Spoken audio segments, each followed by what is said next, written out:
Right, I'm back now, guys. After doing that, it's a lot easier with two hands. Like I said, I'm going to have to get a camera stand when I do these videos. It just makes it easier. I can show you a bit easier than what I'm doing. But basically, I've jigged it out. I've had a look on the drawing. Now, the drawing states 23 millimeters apart to the centers. So basically, every one of these is 23 millimeters apart. I've marked that on a jig, so I know where I'm going. It's just a scrap bit of wood I got. And obviously these stanchions then I put through after drilling them out and use the electrical wire. So what I will do is work out what length I need on the stanchions now. What I like to do personally is, so I know exactly where they're going on the boat. Now you can mark these on the boat 23 millimeters, exactly the same as what I've done here. Or a little tip for you, if you glue these into place. So I always glue the top rail. I just like to glue the top rail so you can get each of these vertical then, because as you can see, obviously because they're not glued, you can move them about anyway. So what I like to do is it's each to their own. I mean, you all do it different, I suppose, but I like to glue that in place there. Then I'll move on to the next one, set it vertically, glue that in place. Next. Obviously, you can use solder. I just find a bit of super glue and then epoxy resin. So I just use super glue as a tack, really, and then epoxy resin over. Then I'll set the next rail, and obviously with these being 3 railings, I'll set the next rail then on across to the bottom. Wait for all that to dry. Then I cut the length that I need. Obviously, if it's a longer railing and it needs to come up here a bit more. Again, excuse a mess on the bench, guys.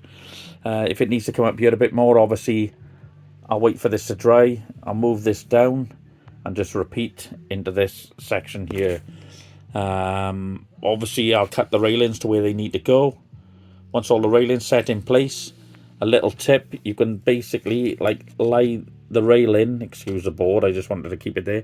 Lay the railing flat, like on a 90 degrees, then on the boat.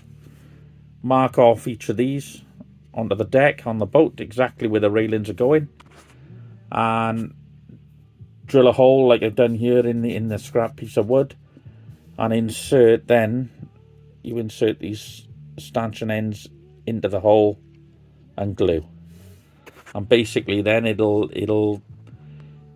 you can't fail to go wrong, you know. So that's a short little video of how I do railings. Can be a little bit monotonous, if you like, because obviously you got to bend the ends and there's fiddly bits, but they really do look the part. Obviously when they're on the boat, they're glued, and obviously these are painted then as to whatever color scheme you're going to put on the boat.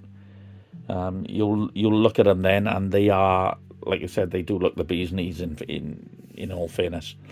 So that's just a short video, guys, just to give you a heads up how I do railings for any beginners. Obviously, I'm sure like the guys that's been doing it for years, this is the easy way, if you like. I mean, some of the guys here in the club, they solder their own railings and everything, and do jigs and things like that. But this is basically just a basic video, just to give you a heads up of how I do the railings. The only cost in this, I mean, obviously I've had the wire free, but these are not cheap. Well, say they're not cheap.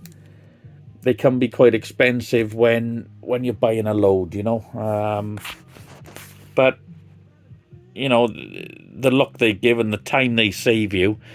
Like I've said before, I got so many projects on here that I need to get cracking. So these do look the part when they're all glued together and on the boat and painted and things. So it's going to save us a lot of time. So there's a quick video for you guys, and yeah, I hope this helps, and we'll see you on the next one.